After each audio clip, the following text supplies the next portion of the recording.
आज से 25 से 30 साल पहले की बात करें कि जिस समय हमने एमबीबीएस में एंट्रेंस लिया था, तो मैं सब लोगों को बताना चाहूंगी और स्पेशली यंग स्टूडेंट्स को बताना चाहूंगी कि हमारे समय में मेडिकल एंट्रेंस के लिए हमें क्या करना होता था। तो सबसे ज्यादा महत्वपूर्ण बात तो मैं यह बताना चाहूंगी कि हमारे समय में मेडिकल के लिए कोई एक फॉर्म नहीं होता था, हमें कम से कम 10 फॉर्म भरने होते थे। और अगर हम ये चाहें कि हमें नर्सिंग के लिए भी अप्लाई करना है तो उसके भी 5 से 10 फॉर्म अलग से भरने होते थे। तो मोटे तौर पे अगर देखा जाए तो ऑल इंडिया लेवल पे अगर मुझे जाना है तो मुझे ऑल इंडिया का फॉर्म भरना होता था। मुझे स्टेट लेवल पे जाना है तो मुझे सीपीएमटी का फॉर्म भरना होता था। अगर मुझे एम्स में एडमिशन चाहिए तो मुझे एम्स का फॉर्म अलग भरना होता था। अगर मुझे बीएचयू बनारस हिंदू यूनिवर्सिटी में एडमिशन लेना है तो उसका फॉर्म अलग जाएगा। और इसके अलावा एएमयू और ना जाने कितनी सेंट्रल यूनिवर्सिटीज थी जिनके लिए मुझे अलग अलग फॉर्म भरना होता था, और एक फॉर्म पे कम से कम 500 से 800 रुपए का खर्चा होता था। तो आप उस बच्चे का सोचिए, उस गरीब बच्चे का, कि उसको कम से कम उस समय के 5 से 6 हजार रुपए तो सिर्फ और सिर्फ फॉर्म भरने पर खर्च करने होते थे। उसके अलावा जब हम बात करते हैं एग्जाम देने की, तो ये सारी यूनिवर्सिटीज अपने एग्जाम अपने इंस्टीट्यूशंस में लेती थी। जैसे एम्स अपना एग्जाम एम्स में लेगा, अगर आपका एएमयू है तो एएमयू अपनी जगह लेगा, बीएचयू के लिए मुझे बनारस जाना पड़ेगा। मतलब फॉर्म भरने का खर्चा और साथ में बार बार एंट्रेंस के लिए जाना, जिसमें जाने आने में समय भी वेस्ट होता था और साथ में खर्चा भी अलग से लगता था। तो एक साल के मेडिकल एंट्रेंस के लिए, एक एमबीबीएस के एंट्रेंस के लिए मेरा कम से कम 15 से 20 हजार रुपए उस समय फॉर्म और एंट्रेंस एग्जाम देने पर खर्च हो जाता था, जो आज के समय में अगर मैं कैलकुलेशन करने पर आऊं तो कम से कम 1 लाख रुपए के आसपास बैठेगा।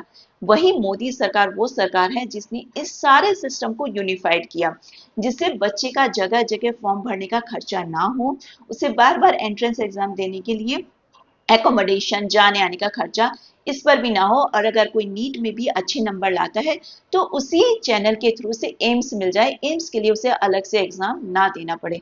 क्योंकि मेरे समय की अगर मैं बात करूं तो मैंने कभी एम्स या बीएचयू का फॉर्म ही नहीं भरा था, क्योंकि ऐसा लगता था कि उसमें मेरे पास अननेसेसरी पैसा खर्चा जुड़ जाएगा और साथ में एंट्रेंस के लिए एग्जाम देने जाने के लिए भी खर्चा, एकोमोडेट जाने आने का एक्स्ट्रा हो जाएगा।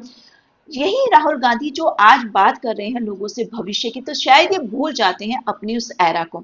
शायद उन्होंने क्योंकि कभी फॉर्म भरा ही नहीं, कभी उसके लिए अप्लाई नहीं किया, कभी कोई एंट्रेंस नहीं दिया, तो इन्हें जमीनी सच्चाई नहीं पता होती। तो आजकल की युवा पीढ़ी से मैं कहना चाहूंगी कि आपके समय में तो फिर भी आपका एक एग्जाम है जिससे आप किसी भी यूनिवर्सिटी में एडमिशन ले सकते हैं।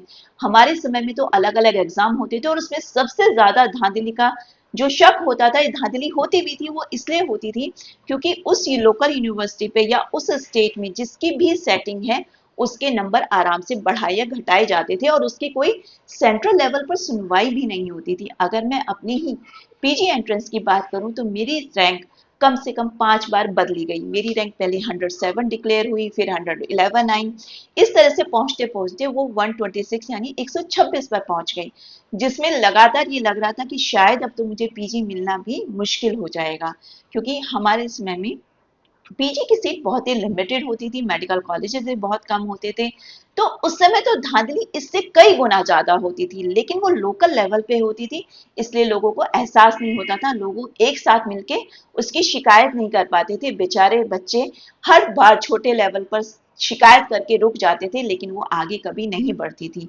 लेकिन आज के समय में नीट एंट्रेंस एग्जाम को एक साथ यूनिफाइड वे में कराना और लाना, ये सबसे बड़ी जरूरत की चीज थी बच्चों के लिए, जो बच्चों के भविष्य से संबंधित थी।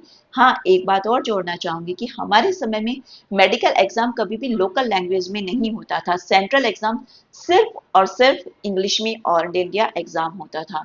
तो जो बच्चे बेचारे हिंदी में पढ़ते थे या अपनी लोकल भाषा में पढ़ते थे, उनके लिए एक साल इस ट्रांजिशन पीरियड में चला जाता था, क्योंकि उन्हें क्वेश्चन पेपर समझने के लिए पहले इंग्लिश समझनी होती थी, तभी वो मेडिकल में आ सकते थे। तो अब समय बदला और आपके अच्छे के लिए बदला, इस बात पर गौर दीजिएगा।